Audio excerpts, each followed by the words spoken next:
Hello, in today's video I'll be making a card using elements cut and provided by Linda, who is the other half of the Best Friends Cards channel. In this envelope is a card that Linda has made using the same elements in different paper and cardstock. So my challenge today is to take the content of this envelope and make my version of her card so that we can compare results at the end. I won't see her card until I have finished. So this sheet tells me what I should have in the envelope. So it looks like we're making a windmill card today.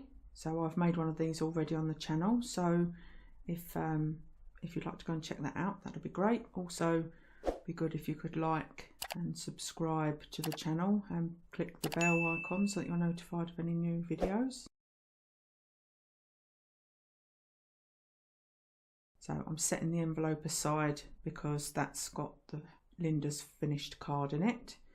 So inside this card blank are the items I'll need to make. So this is the card blank that she's provided for me to make the card. So on her piece of paper she says it's a 10 by 7 piece of white cardstock folded to 5 by 7. So measuring that instantly I can see that that isn't exactly 10 by 7. So the card base is 9 3/4 inches by 6 7/8, and it's been folded to 4 7/8 by 6 7/8. So I'm sorting through the elements that will be going on top and working out what I have. So this is what Linda's referring to as a central strip. So we've got a mirri piece, which I can instantly see is a little bit too long for the card base. So I'll trim that down. And then we've got a double-sided piece of cardstock that has come from probably a paper pad that Linda has at home.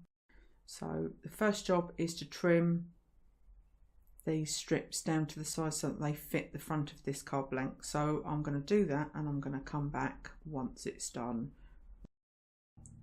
So I've got both my strips cut now. The mirri strip I've cut to 6 7/8 of an inch, and it's just under an 1 3/4 inches wide, and my leaf strip is 6 3/4 inches by 1 5/8. I'm attaching this to the mirri strip with a little bit of quick grab glue, which in this case is Cosmic Shimmer. I'm now deciding whether I'm going to have a top fold tent card or a side fold portrait card. So I think I'm going to go for portrait today. So I'm offering this up because I want that strip in the middle.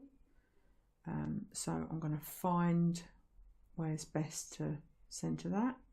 From the edge of the mirri to the edge of the card, it's just over 1.5 inches. So I'm going to put some Collall on the back of this mirri strip because it gives me a little bit more time to move it about and get it exactly where I want it, and it will set hard so that it gives the card a little bit of strength.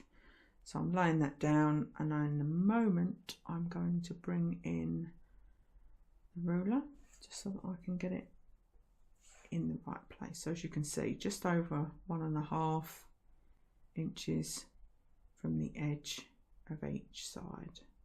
Okay, so now I'm going to work on my squares, which the windmill will go on.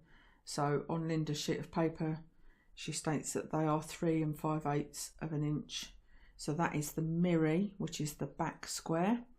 And then the centre one, which we're using the leaf design for, that's 3.5 inches square. And the white square, which is the very top of the sandwich, is 3 3/8 of an inch square. So I've stuck those together, and now we're going to find out where we want them on the card. So I think near the top. So I'll probably put that onto some foam when we come to put that on. So we'll set the main card aside and we'll ascend the windmill on the top. So just deciding what of the strips that I'm going to use. So I quite like the leaf design, so having the leaf design in the black rather than the white would be nice. And I think I'm going to go for the hearts as well. So here I'm mentioning that we need to find the centre of the square.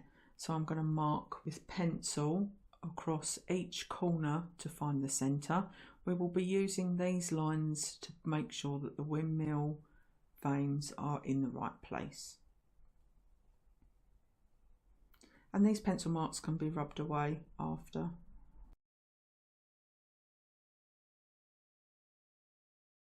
So I'm deciding where the middle of the short edge is on each piece. The first piece is crucial that it goes down in the right place. It needs to be in the centre of the square, up against one of those lines. So I've marked the centre.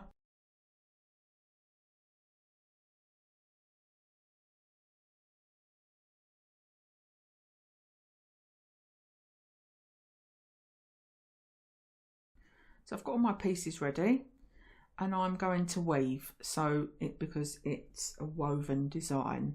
So the first piece that I'm going to put down will be here, and I'm lining up the mark in the centre of the short edge with the centre point on the square, and I'm pulling it down onto the line. So to be able to weave, I need to stick one side down. So I'm going to stick this side down and leave this edge free so that I can weave under it.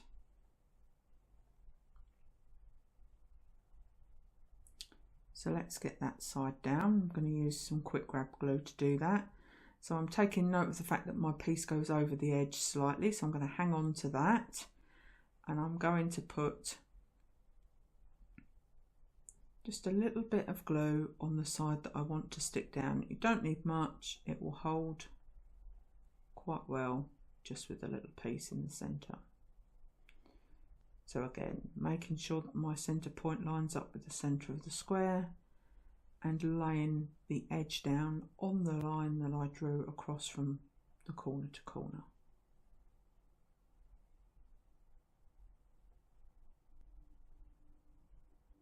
And you'll see that this edge is still free.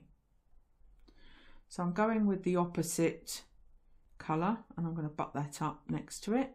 So that's going to be my other back piece, but this time I'm going to stick the side on the right. So I've got the opposite sides stuck so that I can weave.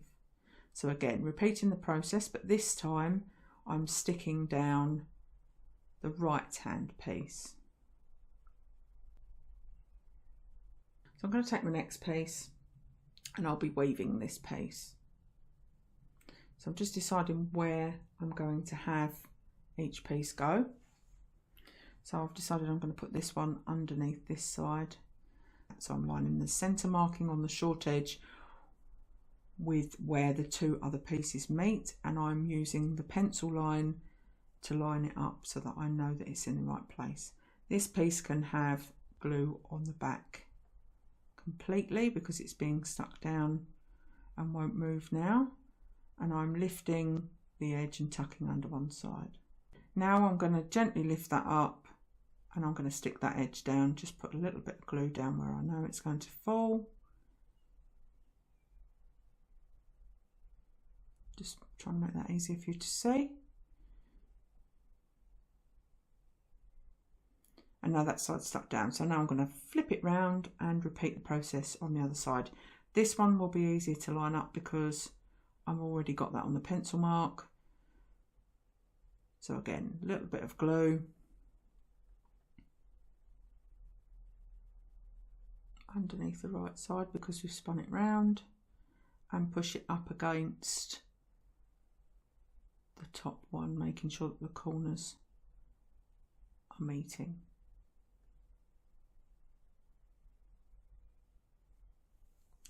So as you'll see, these windmill spokes are 4 inches long by 3/4 of an inch, and to get the angle cut on the end, they have been marked down by 3/4 of an inch and cut across to the point to make the point.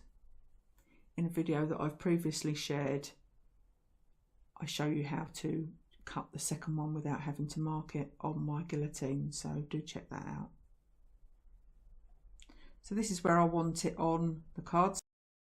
So I've put foam on the back and I've put a little bit of glue on just to help me move it about a bit if I need to, and it helps with the adhesion of the pads. So I'm making sure that the sides of my windmill spokes come to the sides of my centre panel. That helps me make sure it's straight. And I'm sticking that down. Okay. So I'm just deciding how big I want the sentiment. So I've decided I'm going to take a little bit off each side. So I've trimmed the sentiment square to 1 7/8 of an inch because I wanted it a little bit smaller, and I've decided to mat it up on some white cardstock, and I've cut a square which is 2 inches. I'm going to round the corners.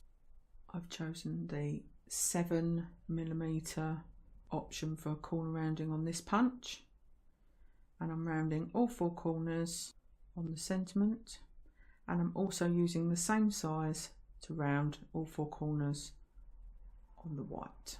So I'm going to stick that on with some quick grab glue.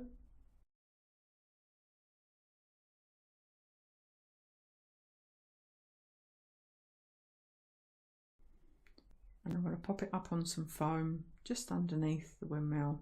So I'm putting that on some foam pads, which again has got a little bit of glue on it to help me make sure it's in the right place. I think I'm going to put some gems or some Nuvo drops on the card in the centre of the veins and on the sentiment, and I think I'm going to stamp a sentiment inside. So I'm going to use the Love and Best Wishes sentiment, which was part of a stamp set that was free with the magazine, and I'm stamping that in London Fog, which is a Memento dye ink. And I am using Silver Moon Dust Nuvo drops for the centre of the vein and some dots on the sentiment.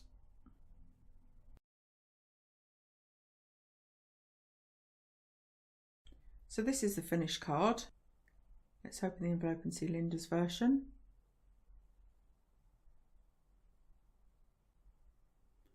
And here it is. It's in completely different colours. It has no embellishment, and she has chosen to do it on a landscape tent fold, so the fold is at the top. She has used Hello die cut. So that's an example of how the same elements can make 2 different cards. So as always, I will list as many of the items used in the video in the description box below. If you have any questions or requests for content, please leave a comment and I will respond. If you have enjoyed today's project, please give it a like, and as previously mentioned, consider subscribing if you haven't already done so. And thank you for watching, and I will see you next time. Bye bye.